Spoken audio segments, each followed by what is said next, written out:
To sa má robiť niekedy koncom marca. Takže dovoľte, aby som vás všetkých privítala na dnešnom otvorení novej materskej školy na tomto pracovisku. Predovšetkým chcem privítať pani Milku Surovcovú, ktorá je vedúcou Vhodného školského úradu Bela, a pána starostu samozrejme, ktorý bude otvárať tieto triedy.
Poprosím pani doktorku Milku Surovcovú, aby sa vám troška prihovorila.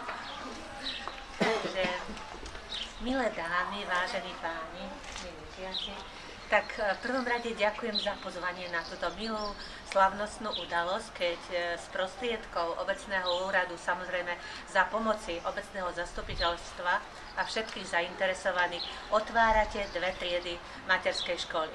Takže obec Terchova bude vždycky akože sa snažiť a byť napomocná, aby naša škola, alebo naša materská škola sa nejak postupne v rámci možností zvelaďovali.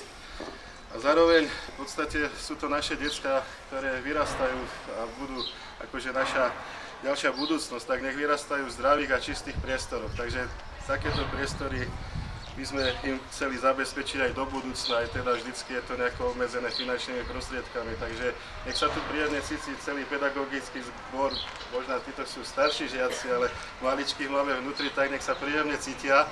A možno tí mali budú vyrastať v školskom areáli, kde už budú oťukávať sa aj s tými staršími a o pár rokov budú aj prváčikovia a už sa nebudú bať do tej školy tak akože chodiť alebo prísť. No a určite chcem poďakovať poslancom teda za to, že odsúhlasili tieto priestory, že tu môžu byť a že teda uvoľnili sa aj finančné prostriedky, ktoré v podstate bolo potrebné. Ja tiež ďakujem. To, aby ste videli, že tu vlastne je.